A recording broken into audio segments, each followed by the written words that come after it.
왕을 세우는 일은 굉장히 중요합니다. 왜냐하면 왕이 자기 백성을 어떻게 다스리냐는 백성들의 풍요와 부요뿐만 아니라 평강과 안식을 제공하기 때문에 그렇습니다. 오늘 본문에서도 왕을 세우는 일이 이제 나오게 되는데요. 이 본문을 통해서 우리를 다스리는 왕이 누구신지를 함께 살펴보고, 우리를 다스리는 왕은 우리를 어떻게 다스리시는지를 함께 봄으로써 우리가 얼마나 행복하고 복된 삶을 사는지를 기억하게 되는 시간이 되기를 소원합니다. 오늘 본문은 사무엘상 8장 1절부터 시작되는 말씀입니다. 그 본문의 시작은 이렇게 시작합니다. 사무엘이 늙음에. 이스라엘 백성은 사사의 다스림을 받고 있었습니다. 사사 시대 때는 사사를 통해서 하나님께서 자기 백성을 다스렸는데, 그때 특별히 사무엘이 사사로서 이스라엘 백성을 통치하던 시대였습니다. 그런데 사무엘은 나이가 들어 늙었고 통치하기 어려운 상황이 이르러서 그는 그의 아들들을 사사로 삼습니다. 그의 아들들이 브엘세바에서 자기 백성을 다스리기 시작하는데, 이스라엘 백성들의 소원은 사무엘처럼 이스라엘 백성을 잘 다스리기를 바랐습니다. 그런데 오늘 본문의 3절을 보면 그의 아들들은 자기 아버지의 행위를 따르지 않고 자기의 이익과 뇌물을 받고 판결을 정의롭지 못하게 합니다. 사사가 해야 할 일은 판결을 곧게, 즉 정의롭게 해야 하며 자기 백성을 돌보는 일을 했어야 합니다. 그러나 사사로 세워진 사무엘의 아들들은 판결을 정의롭지 못하게 했으며 백성들을 괴롭게 했습니다. 그러자 괴로워하던 이스라엘의 모든 장로가 모여서 라마라는 동네에 있는 사무엘을 찾아갑니다. 그리고 사무엘에게 요청하기를, 당신의 아들들이 당신의 행위를 따르지 않으니 모든 나라와 같이 우리에게 왕을 세워 우리를 다스리게 해달라고 요청합니다. 그러자 사무엘은 이스라엘 백성의 말을 듣고 아무래도 낙심한 것 같습니다. 6절 말씀을 보면 기록하고 있듯이 사무엘은 왕 세우는 일을 기뻐하지 않습니다. 그리고 여호와 하나님께 기도합니다. 사무엘은 왜 기뻐하지 않았을까요? 이스라엘 백성은 사사 시대 때 계속해서 왕을 세워달라는 요구를 했습니다. 사사 중에 기드온이라는 사사가 있었는데 그의 아들이 아비멜렉이라는 이름을 쓰면서 나의 아버지는 왕입니다 라는 이름의 뜻을 가지고 마치 자기가 왕이 됐냐 노릇을 했을 때 많은 사람들이 따랐던 것을 볼 때 이스라엘 백성들은 사사시대 때 다른 나라들처럼 왕이 세워지기를 바랬던 것 같습니다. 사사기의 주제 말씀인 사사기 21장 25절의 말씀을 살펴보더라도 왕을 계속해서 세워달라고 요청하는 요구가 있었던 것으로 보입니다. 그런데 사무엘은 왜 기뻐하지 않았을까요? 이런 마음이 있었을까요? 자기가 왕의 역할을 이미 잘 하고 있는데 왕을 달라고 하니 사무엘이 기분이 나빴던 것일까요? 아니면 자기 아들들을 왕으로 세우지 못해서 기분이 나빴던 것일까요? 사무엘은 이러한 이유들 때문에 기분이 나빴던 것이 아니라 오늘 본문의 7절 말씀을 보면 우리는 알 수 있습니다. 사무엘의 백성들이 한 말을 듣고 난 이후에 여호와께 기도하는데요, 여기에 보면 여호와 하나님께서 말씀하시는 것이 나옵니다. 여기에 볼 때 여호와 하나님께서 기뻐하지 않으시고 있다는 사실을 우리는 알 수 있습니다. 8절에서도 보면 하나님께서 이스라엘 백성에게 행하셨던 일이 나와 있습니다. 애굽 땅으로부터 인도하여 낸 날부터 오늘날의 모든 행사로까지 모든 것을 보호하고 지키고 인도하였는데 여호와 하나님을 버리고 이스라엘 백성은 더 이상 하나님을 섬기지 않겠노라고 선언하고 있는 게 바로 이스라엘의 요구였기 때문에 그렇습니다. 그래서 사무엘은 슬퍼했고 낙담했습니다. 그런데 이러한 일들이 언제 일어났냐면 사사시대 모든 시대 동안에 이러한 일이 계속해서 일어났었습니다. 그때마다 여호와 하나님께서는 자기 백성을 돌이키기 위해서 하나님께서 말씀하신 대로 이방 민족을 가시와 올무를 삼아서 이스라엘 백성을 벌하고 그들이 다시금 하나님의 백성으로 살게 되게끔 인도하시는 역할을 하나님께서 하셨습니다. 그래서 이스라엘 백성은 그러한 경험이 많던 사람입니다. 그래서 사무엘상 7장에 보면요, 사무엘이 백성들을 구원하고 난 다음에 미스바에서 회개하는 장면이 나옵니다. 회개 운동을 아주 긴 시간 동안에 했고 하나님만을 섬기겠습니다 라고 이스라엘 백성은 고백했습니다. 그런데 이러한 행동이 무색하게도 회개 사건 이후에 생긴 바로 지금의 일이 바로 하나님을 버리고 다른 나라들과 같이 왕을 세워달라고 이야기하고 있습니다. 이러한 이스라엘 백성을 보고도 하나님께서는 진노하셨겠지만 그들을 바로 벌하지 않으시고 인내하십니다. 그리고 옳은 길을 9절에서 안내하시기를 원하시는데 그들을 엄히 경고하고 그들을 다스릴 왕의 제도를 사무엘에게 자기 백성들 이스라엘에게 가르쳐 주라고 말씀하십니다. 그리고 말씀하시기를 여호와 하나님께서는 자기 백성이 때가 되었을 때에 하나님께서 왕을 세우시겠다는 계획을 가지고 있다는 사실을 사무엘에게도 알려주셨습니다. 그런데 이스라엘 백성은 그 하나님의 뜻을 듣기를 원하지 않았습니다. 사무엘에게 말하기를 속히 우리에게 왕을 세워달라. 왕을 세워서 우리를 다스려 달라고 요구하고 있습니다. 이스라엘 백성은 무엇이 급했길래 그렇게 빨리 왕을 세워달라고 이야기했을까요? 그 이유는 눈에 보이는 강력한 왕권을 가진 왕이 다스리는 나라가 더 안전하고 더 좋아 보였기 때문에 그렇습니다. 그걸 어디에서 알 수 있냐면 11절과 18절 말씀을 쭉 살펴보면 사무엘이 하는 말을 통해서 백성들이 원하는 왕의 모습을 유추할 수 있습니다. 그 왕의 모습은 이렇습니다.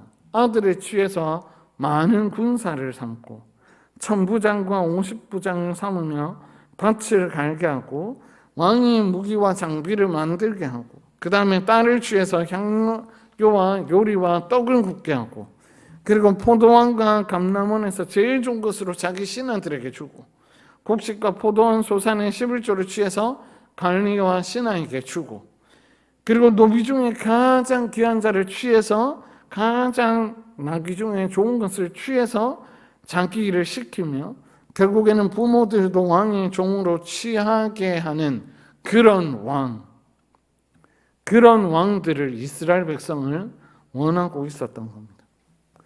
여기에는 하나님 나라의 왕의 모습은 단 한 군데도 없습니다. 신명기 17장에서 말하는 것과는 정확히 반대되는 모습입니다. 그런데 사무엘이 이런 왕이 아니라 신명기 17장에 나오는 왕의 모습을 가진 자라야 왕이 될 수 있다고 가르치려고 하는 그 순간에 이스라엘 백성은 그 말을 듣기 싫어합니다.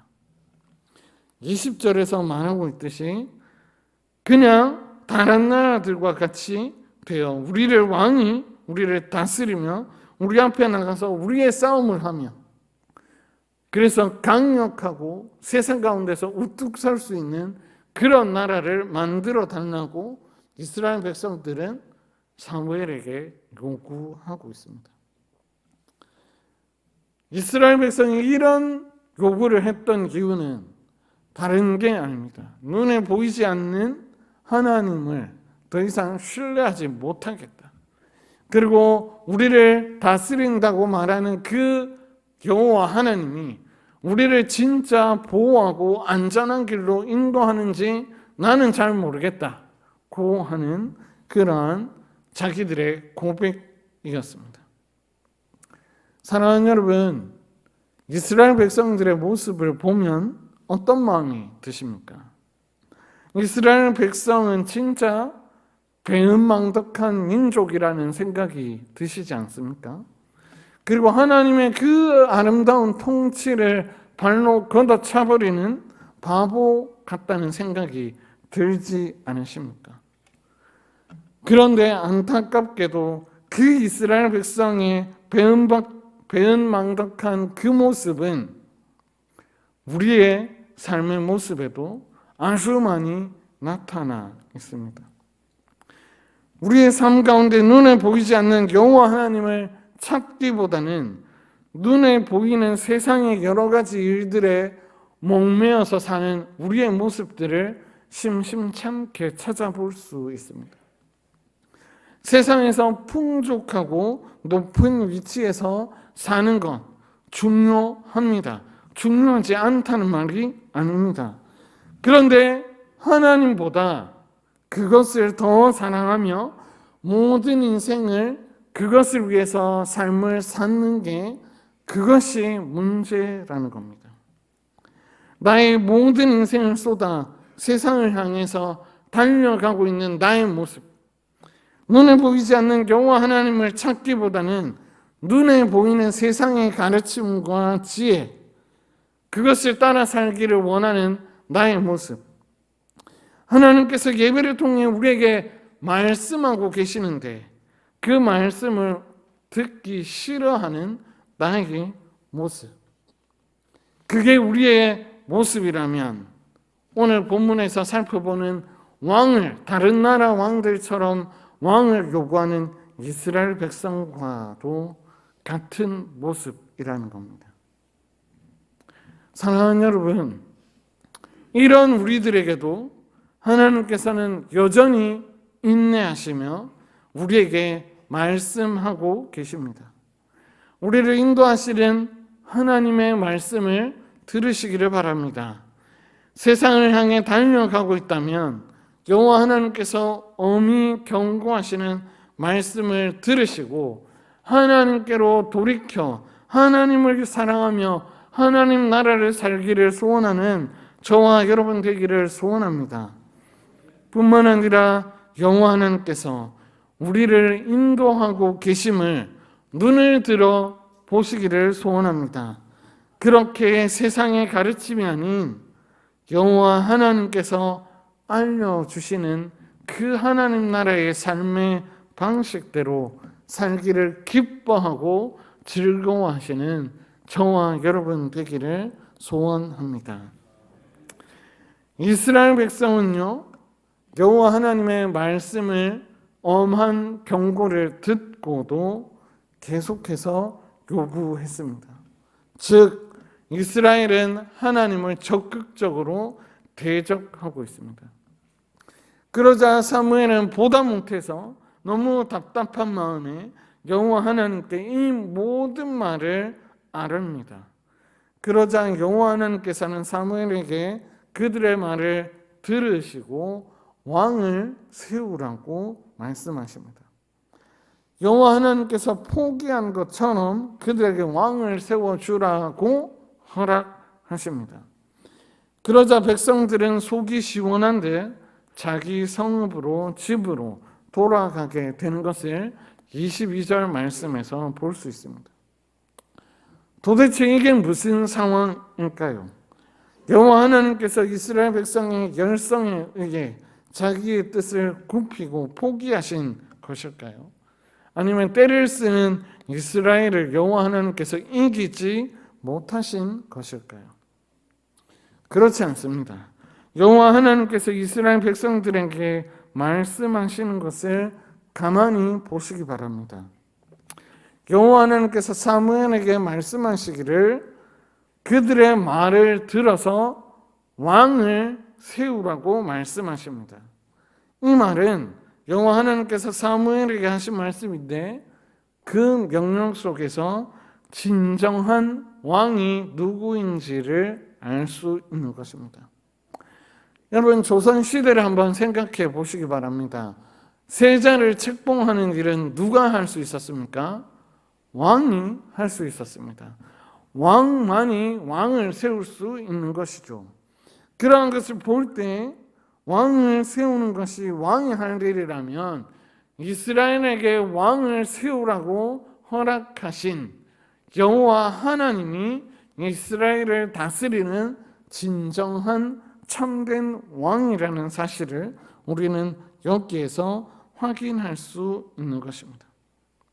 즉, 이스라엘은 다른 누군가가 다스리는 나라가 아니라 여호와 하나님께서 왕으로서 자기 백성을 보호하시고 인도하고 계시다는 사실을 우리는 이 명령 속에서 알 수 있는 것입니다. 이스라엘은 백성은 계속해서 반역하고 여호와 앞에서 그들은 여호와 하나님을 계속해서 반역하고 배신하는데 하나님께서는 도리어 그들을 보호하시고 지키시기 위해서 역사하고 계시다라는 겁니다.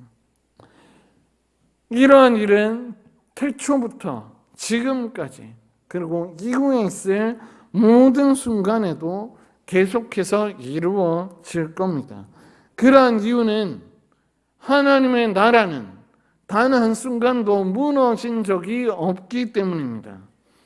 여호와 하나님께서는 여전히 세상을 다스리시는 참된 왕으로서 세상을 다스리시고 여전히 왕 같은 제사장 나라를 세우고 있다는 사실, 그 사실을 우리는 하나님의 말씀을 통해서 찾아보고 기억하고 믿을 수 있습니다. 그것의 절정이 어디에 나오냐면 바로 빌립보서 2장 6절에서 11절 말씀에서 찾아볼 수 있습니다. 빌립보서 2장 6절에서 11절 말씀은 하나님께서 예수 그리스도를 왕으로 세우시는 장면입니다. 그 모습은 어떠냐면 모든 이름 위에 뛰어나신 분, 하늘에 있는 자들과 땅에 있는 자들과 땅 아래에 있는 모든 자들로 하여금 모든 무릎을 예수의 이름에 꿇게 만드셨습니다. 그리고 모든 입으로 예수 그리스도를 주라 시인하게 하셨습니다. 이는 하나님께서 그리스도 예수님으로 말미암아 새로운 창조를 하시고 새로운 인류를 세우시고 새로운 왕, 영원한 왕으로 예수 그리스도를 세우시는 왕의 대관식인 겁니다.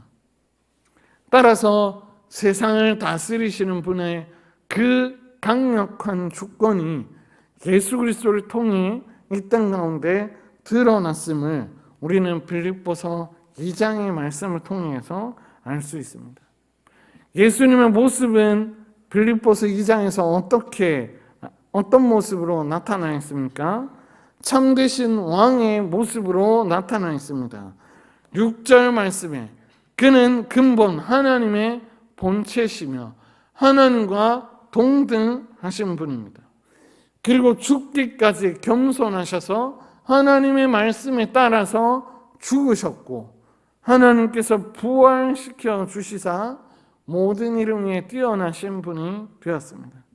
즉 신명기 17장에서 말하는 하나님께서 말씀하신 대로 자기 백성을 겸손하게 사랑하는 그 왕의 모습이 예수 그리스도를 통하여 성취되었다는 사실을 우리는 말씀을 통해서 알 수 있는 것입니다.